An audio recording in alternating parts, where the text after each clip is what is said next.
ಸಂಪಾದನೆಯ ಸಮರ್ಲೇಖನದಲ್ಲಿ ಸಚ್ಚಿದಾನಂದಾಯ ರೂಪಾಯ ಶಿವಾಯ ಪರಬ್ರಹ್ಮಣೇ ನಮಃ. ಪ್ರಥಮದಲ್ಲಿ ನಿರ್ವಿಕಲ್ಪ ಸಮಾಧಿಸ್ಥರಾಗಿರ್ತಕ್ಕಂಥ ಪರಮಾರಾಧ್ಯ ಶ್ರೀ ಗುರು ಚನ್ನಮಲ್ಲೇಶ್ವರನ ಧ್ಯಾನಿಸಿಕೊಂಡು ಈ ಯಾವ ಪುಣ್ಯಕ್ಷೇತ್ರವಾಗಿರ್ತಕ್ಕಂಥ ನಾಗನಾಥನ ಪುಣ್ಯಕ್ಷೇತ್ರದಲ್ಲಿ ನಡೀತಕ್ಕಂಥ ಕಾರ್ಯಕ್ರಮದ ವೇದಿಕೆ ಮೇಲೆ ಆಸಕ್ತರಾಗಿರ್ತಕ್ಕಂಥ ಶಟಸ್ಥಳಕ್ಕೆ ಶ್ರೀಪತಿ ಪಂಡಿತರ ಶಿವಾಚಾರ್ಯ ಪೂಜರ ಪಾದಗಳಲ್ಲಿ ಶರಣುಗಳನ್ನು ಹೇಳಿ ನಮ್ಮವರಾಗಿರ್ತಕ್ಕಂಥ ಆತ್ಮೀಯರಾದ ಶಟಸ್ಥಳವಾಗಿ ವೀರ ಮಹಾಂತ ಶಿವಾಚಾರ್ಯ ಪೂಜಾರಿಗೆ ಕೂಡ ನಮಸ್ಕಾರವನ್ನು ಹೇಳಿ ನಾಗನಾಥನನ್ನು ಕೂಡ ಸ್ಮರಣೆ ಮಾಡಿ ಇಲ್ಲಿಂದವಾಗಿ ಸುಂದರವಾಗಿರ್ತಕ್ಕಂಥ ಭಜನೆ ಮಾಡಿರ್ತಕ್ಕಂಥ ಯಾವತ್ತೂ ಮಹಾರಾಜರಿಗೆ ಕೂಡ ಶರಣ ಸಮರ್ಪಣೆ ಮಾಡಿ ಮಮತೆ ತಾಯಿದ್ದಾರೆ ಅಣ್ಣ ತಮ್ಮಿದ್ದಾರೆ ತಮ್ಮೆಲ್ಲರ ಆತ್ಮವಿಶ್ವಾಸ ಪರಮಾತ್ಮರಿಗೆ ಶರಣ ಸಮರ್ಪಣೆ. ಇಲ್ಲಿ ಪರವಾಗಿ ಪರಮಪೂಜರು ಬಹಳ ಸುಂದರವಾಗಿ ಮಾತನಾಡೋದು. ಯಾಕಂದ್ರೆ ಮನುಷ್ಯನ ಜೀವನ ಹೆಂಗಂದ್ರೆ ದೇವರನ್ನ ನಂಬಿ ಬದುಕಬೇಕಂತ. ನೀನೇ ಹಾಕೋ ನಿನ್ನ ಹಂಗೆ ಹಾಕೋ ನಿನ್ನ ನಾಮದ ಬಲ ಬಂದಿದ್ದರೆ ಸಾಕು. ಇವತ್ತು ನಾವು ದೇವರ ಹತ್ರ ಬಂದ್ಕೊಂಡು ಏನು ಕೇಳೋದು ಬೇಡ, ಅಪ್ಪರೋದು ಏನು ಕೇಳೋದು ಬೇಡ. ಪರಮಾತ್ಮನ ಪ್ರತ್ಯಕ್ಷ ಆಗದಂದ್ರೆ ಕೂಡ ಅವನನ್ನು ಏನ್ ಬೇಕಂದ್ರೆ ಏನ್ ಬೇಕಂತ ಬೇಡಂದ್ರೆ ನೀನೇ ಹಾಕೋ ನಿನ್ನ ಹಂಗೆ ಹಾಕೋ ನಿನ್ನ ನಾಮದ ಬಲ ಬಂದಿದ್ದರೆ ಸಾಕು. ಏನೇನು ಕೊಡಬೇಕಂತ ಯಾರು ರೊಕ್ಕ ಬೇಕು ಬೇಡ, ನಿನ್ನ ನಾಮವನ್ನು ಜಪ ಮಾಡ್ತಕ್ಕಂಥ ಮನಸ್ಸುಗಳು ಸಾಕಾಗ್ತದೆ ಅಂತ ಯಾಕಂದ್ರೆ ಮನುಷ್ಯ ಹೆಂಗ ಅಪ್ಪರದೇ ಮನಸ್ಸು ಅಂತಕ್ಕಂಥದ್ದು ಅದು ಮಂಗೆ ಇದ್ದಂಗೆ. ಮಂಗೆಗೆ ಸರಾಯಿ ಕೊಡಿಸಿ ಜೋಳ ಬೆಳೆಸಿಬಿಟ್ರೆ ಮಂಗೆ ಎಷ್ಟು ಸುಮಾರು ಮಾಡ್ತದೆ. ಅದ್ರ 100 ರೂಪಾಯಿ ಫ್ಯಾಕ್ಟ್ರಿ ಮಾಡ್ತದೆ. ಅಂಥದ್ರಲ್ಲಿ ಇವತ್ತು ನಾವು ಮನಸ್ಸಿಗೆ ಕಟ್ಟಾಗಿ ನೀವೆಲ್ಲ ಬಂದೆ ನೋಡಿ. ನೀವೆಲ್ಲ ಕೂತಿರ ಸುಮ್ ಕೂತಿಲ್ಲ. ನೀವು ಸುಮ್ ಕೂತಿರಿ, ಮನಸ್ಸು ಎಲ್ಲೆಲ್ಲ ಹೋಗ್ಯದ. ಯಾರು ಊರು ಹೋಗ್ಯದ, ಯಾರು ಮನೆ ಹೋಗ್ಯದ, ಅಡುಗೆ ಮನೆ ಕಡೆ ಹೋಗ್ಯದ. ಮನಸ್ಸ ಹಿಡಿದಿರ್ಕೊಂಡು ಕೂತ್ರ 5 ನಿಮಿಷ 10 ನಿಮಿಷ ಕೂತ್ಕೊಂಡ್ರೆ ಸಾಕು, ಅದು ದೊಡ್ಡ ತಪಸ್ಸಾಗ್ತದೆ. ಪ್ರತಿಯೊಬ್ಬರು ಕೂಡ ಜೀವನದೊಳಗೆ ನಮ್ಮಲ್ಲಿ ಮನವೇ ಅಮರಿಸಿದರು ನಂಬಿಕೆಯ ಸಾಮಾನ್ಯರನ್ನ, ದೇವರನ್ನ, ಗುರುಗಳನ್ನ, ತಂದೆ ತಾಯಿಯನ್ನು ಮನುಷ್ಯ ನಂಬಬೇಕು. ಯಾಕಂದ್ರೆ ದೇವರಿಗೆ ಎಲ್ಲ ಕೊಟ್ಟಾನ, ದೇವರಿಗೆ ನಾವೇ ಕೊಟ್ಟೇವಿ. ಫಲ ಕೊಟ್ಟಾನ, ಮಳೆ ಕೊಟ್ಟಾನ, ಗಾಳಿ ಕೊಟ್ಟಾನ, ಪರಮಾತ್ಮ ಎಲ್ಲ ಕೊಟ್ಟಾನ. ದೇವರಿಗೆ ನಾವೇನು ಕೊಟ್ಟೇವಿ?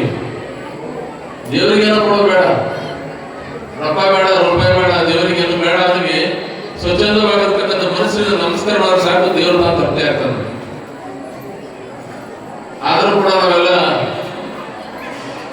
ದೇವರನ್ನು ನಂಬಬೇಕಾದಾಗ ನಾವೆಲ್ಲರೂ ಕೂಡ ಭಯಭಕ್ತಿಯಿಂದ ವಿಶ್ವಾಸವನ್ನು ಮಾಡಬೇಕಾಗ್ತದೆ. ನಿಮ್ಮ ಮನೆಯೊಳಗ ಫ್ಯಾನ್ಗಳದಾವ, ದನ ಸಕ್ಕಂತದ ಫ್ಯಾನ್ ಹಚ್ತಾರೆ. ಇಲ್ಲ ಬಾಳೆನ ಅವಶ್ಯಕತೆ ಹೊರಬಂದು ಗಾಳಿ ನಿಂತಿರ್ತೀವಿ. ಗಾಳಿ ನಿಂತಾಗ ಬಹಳ ಚಂದ ಪರಮಾತ್ಮ ಗಾಳಿ ಕೊಟ್ಟಾನ, ಬಹಳ ತಣ್ಣಗೆ ಅನಿಸ್ತದೆ. ಮನೆ ಹಚ್ಚಿದ ಫ್ಯಾನಿಗೆ ತಿಂಗಳ ಬಿಲ್ ಬರ್ತದೆ. ತಿಂಗಳ ಬಿಲ್ ಬರ್ತದೆ. ಹೊರಗೆ ಪರಮಾತ್ಮ ಕೊಟ್ಟಿರ್ತಕ್ಕಂಥ ಗಾಳಿಗೆ ಬಿಲ್ ಇಲ್ಲ. ಅವನಿಗೆ ಬಿಲ್ ಕೊಡೋದು ಬೇಡ, ಪರಮಾತ್ಮ ದಿಲ್ ಕೊಟ್ಟರೆ ಸಾಕು, ಪರಮಾತ್ಮ ತೃಪ್ತಿ ಆಗ್ತಾನೆ. ದೇವಸ್ಥಾನಗಳು ಹೆಂಗದ ಬಂದ್ರೆ ಮನುಷ್ಯ ದೇವಸ್ಥಾನಕ್ಕೆ ಬಂದಾಗ ತನ್ನ ಇರದಂತೆ ಮನಸ್ಸು ಪರಿವರ್ತನೆ ಆಗ್ತದೆ, ಮನಸ್ಸು ಬದಲಾವಣೆ ಆಗ್ತದೆ. ನೀವೆಲ್ಲ ಗುಡಿಗೆ ಬಂದಿರಿ. ಈಗ ಗುಡಿಗೆ ಬಂದು ಬರ್ಬೇಕಾದಾಗ ಹೊರಗೆ ಅಂಗಡಿಯವ್ರ ಮೇಲೆ ಜಗಳ ಮಾಡಿ ಟ್ಯಾಂಕ್ ಇಟ್ಬಿಟ್ಟಾಕ, ಹಣ್ಣು ಇಟ್ಬಿಟ್ಟಾಕ, ಇನ್ನ ಕಡಿಮೆ ಇಟ್ಬಿಡು ಅಂದ್ಕೊಂಡು ಸಂಗಡ ಜಗಳ ಮಾಡಿ ಹಣ್ಣು ತಗೊಂಡು ಬಂದಿರ್ತಾರೆ. ನೀವು ಹಣ್ಣು ತಗೊಂಡು ಬಂದು ಪೂಜಾರಿಗೆ ಯಾಕೊಟ್ಟು ನೈವೇದ್ಯ ಇಟ್ಕೊಂಡು ತಗೋಬೇಕಾದ್ರೆ ಹೆಂಗೆ ತಗೋತೀರಿ? ಹೊರಗೆ ಸಂಗಡ ಜಗಳ ಮಾಡ್ದ ನಲ್ಲಿ ಜಗಳ ಮಾಡ್ಕೋತೀರಿ. ನೀವು ಕೊಟ್ಟಿರ್ತಕ್ಕಂಥ ಹಣ್ಣ, ನೀವು ಕೊಟ್ಟಿರ್ತಕ್ಕಂಥ ಬೇಗ ಪೂಜಾರಿ ಬಲ್ಲಿ ಉಡಿಯಾಗ ಭಕ್ತಿಯಿಂದ ತಗೊಂಡು ಉಡಿಯಲ್ಲಿ ತಗೊಂಡಾಗ ಹೊರಗೆ ಬಂದು ಕೂದೋರು ಪ್ರಸಾದ ಕೊಡ್ತೀವಿ. ಬಾಳೆಗೆ ತಗೋದಿಲ್ಲ, ತೆಂಗು ತಗೋದಿಲ್ಲ, ಏನಂತೀವಿ? ಪ್ರಸಾದ ತಗೋದಿಲ್ಲ. ಅಂಗಡಿಯಾಗ ನಿಂತು ಅದೇ ಹಣ್ಣ, ಉಡಿಯಾಗ ಬಂದು ಅದೇ ಹಣ್ಣ ಅದೇ ಅದ. ನೋಡ್ತಕ್ಕಂಥ ಕಣ್ಣು ಬದಲಾಗಿದೆ, ಭಾವನೆ ಬದಲಾಗಿದೆ. ಆದರೆ ನಾವೇನಾದ್ರೂ ಬಿಟ್ಟು ಬದುಕಬಹುದು.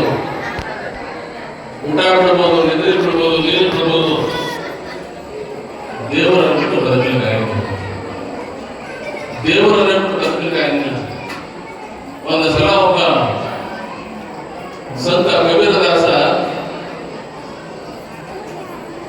ಒಂದು ಮನೆ ಭಿಕ್ಷೆ ಹೋಗಿದ್ದ. ಭಿಕ್ಷೆಯನ್ನು ಬೇಡಕ್ಕೆ ಹೋದಾಗ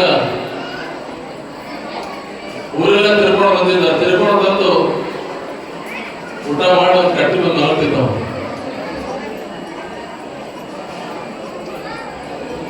ಒಂದು ಮನೆ ಭಿಕ್ಷೆಗೆ ಹೋದ. ಮನೆಯೊಳಗೆ ಒಬ್ಬ ಹೆಣ್ಮಗಳು ನಾಸ್ತಿಗಳು, ದೇವ್ರು ಗೊತ್ತಿಲ್ಲ, ಜನರು ಗೊತ್ತಿಲ್ಲ, ಉಪಕಾರ ಗೊತ್ತಿಲ್ಲ, ದಾನ ಗೊತ್ತಿಲ್ಲ, ಏನು ಗೊತ್ತಿಲ್ಲ ಹೆಣ್ಮಗಳಿಗೆ.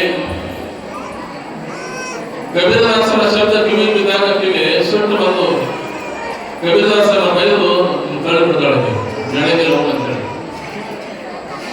ನಡೆಗಿಲ್ಲ ಹೋಗಂದಾಗ ಕಬೀರ ಅವಳನ್ನ ನೋಡ್ಕೋತ ಹಿಂದಕ್ಕೆ ಹೋದ. ಗುಡಿಯಾಗ ಮಲ್ಕೊಂಡ. ಮತ್ತೆ ಬೆಳಿಗ್ಗೆ ಊರೆಲ್ಲ ತಿರುಗಾಡ್ಕೊಂಡು ಬಂದು ಅದೇ ಮನೆಗೆ ಬಂದು ಮಾತಾವ. ಅದೇ ಮನೆಗೆ ಬಂದು ಭಿಕ್ಷಾಂದೇಹಿ ಅಂತ ಹೆಣ್ಮಗಳು ಬಹಳ ಸಿಡ್ಬೇಕಂತ ಇವ ನನಗೆ ಬಿಡ್ತಾನೆ ಅಂತ ಹೇಳಿ ಓಡೋಡಿ ರಸ್ತೆಗೆ ಬಂದು ರಸ್ತೆಗೆ ಮೂರು ಸಿಮೆಂಟ್ ತಗೊಂಡು ಧೂಳಿ ಹಾಕ್ತಾರೆ. ಸಿಟಿ ಬಂದು ಮೂರು ಸಿಮೆಂಟ್ ತಗೊಂಡು ಧೂಳಿ ಹಾಕಿ ಹೋಗಿ ನಡಿ ಅಂದ್ರೆ ಕಬೀರದಾಸ ನಂಗ ನೀ ಏನಾದ್ರು ಮನಸ್ಸು ಬಂದಲ್ಲ ಸಾಕಿ. ಕಬೀರದಾಸ ಏನಾದ್ರು ನೀಡ್ತಕ್ಕಂಥ ಮನಸ್ಸು ಬಂದಲ್ಲ ಸಾಕು. ತಗೊಂಡೋಗಿ ಮುನ್ನದಾಗಿಂದು ತುಗುಡಿ ರೊಟ್ಟಿ ಆರಿಸಿ ಪಾಪ ಕಬೀರದಾಸ ತುಗುಡಿ ತಿಂದ ಮಲ್ಕೊಂಡ. ಮತ್ತೆ ಮನಸ್ಸು ಅದೇ ಮನೆಗೆ ಬಂದ. ಅದೇ ಮನೆಗೆ ಬಂದು ಭಿಕ್ಷಾಂತಿ ಎಂದ. ಬೆಳಿಗ್ಗೆ ಹೆಣ್ಮಗಳು ಒಲೆಯನ್ನ ಸಾರಿಸ್ತಾಳೆ.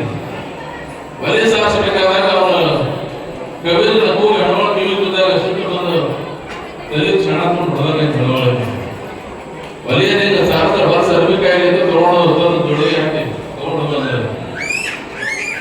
ಕಬೀರ ಅನ್ನಕ್ಕ ನೀನು ಹೊರಗಿಂದ ಹಿಡಿದಿ ಮತ್ತು ಮನೆಗಿಂದ ಹಿಡಿದಿ ಏನಾದ್ರು ಹಿಡಿದು ನಮ್ಗೆ ಗೊತ್ತಿಲ್ಲ. ಅರ್ಬಿ ತಗೊಂಡಾಗ ಹೊಳೆಗ ಎಲ್ಲ ಕೊಳತಿದ್ದ. ತೊಳಿಬೇಕಾದ ನಂತರ ಪರಮಾತ್ಮ ಈ ಬಟ್ಟೆಯಿಂದ ಹೊರಸ್ಬೋದಂಗ ಸ್ವಚ್ಛ ಆದಂಗ ನೆಲ್ಕೊಳ್ತಿದ್ರೆ ಕೂಡ ಸ್ವಚ್ಛ ಆಗಬೇಕು. ತೊಳಿತ ಹೋದ ಅರ್ಬಿ ಸ್ವಚ್ಛ ಆಯ್ತು. ಹರಿದು ಗತ್ತಿ ಮಾಡಿ ಹಣವಪ್ಪನ ಹೊಡೆಯಂತ ದೀಪ ಹಚ್ಚದ. ದೀಪ ಹಚ್ಚಿ ಹಣವಪ್ಪನ ಬಂದು ನಿಂತು ಕುಣಿತನ ಕುಣಿದು ನಂತರ ಆ ತಾಯಿ ತಲೆ ಸ್ವಚ್ಛ ಆಗಿದವಳು ಒಳ್ಳೇದು ಮಾಡ್ಕೊಂಡು ಹಣವಪ್ಪ ಕಟ್ಕೊಂಡು ಕಬೀರದಾಸ ಮತ್ತು ಕಡೆಗೆ ಬಂದ. ಕಬೀರ್ ಬಂದು ಕೂಡ ಹೆಣ್ಮಗಳು ಬೈದಿಂದ ಹಿಂದೆ ಸರಿಗಳ ಮುಂದೆ ಬರ್ತಾರ, ಹಿಂದೆ ಸರಿಗಳ ಅಂಜಬೇಡ ತಾಯಿ, ನಾನು ಮಾಡಿರ್ತಕ್ಕಂಥದ್ದು ಪರಮಾತ್ಮನ ಬಿಟ್ಕೊಂಡು ನೀನು ಒಳ್ಳೇದಾಗಬೇಕಂತೇಳಿ ನೀನು ಒಳ್ಳೇದಾಗಿದೆ. ಅವಾಗ ಹೆಣ್ಮಗಳು ಅಂತೇಳ ಕಬೀರ ಇವತ್ತು ಒಂದೇ ಸ್ವಲ್ಪ ನನಗೆ ದಿವಸ ಬಂದು ಊಟ ಮಾಡೋದು ಏನ್ ಬೇಕಾದ ತಗೊಂಡು ಹೇಳಿದ ಕಾರಣ ನಮ್ಮಲ್ಲಿ ನನಗೆ ಹಂಬಲಿಸಿದ್ರು ನಮಗೆ ಆ ಸಾಮಾನ್ಯಗಳು ಜೀವನಗಳ ಮನುಷ್ಯ ಏನ್ ಮಾಡ್ಬೇಕಂದ್ರೆ ಧಾರ್ಮಿಕವಾಗಿ ಬದುಕನ್ನು ಮಾಡ್ಬೇಕು.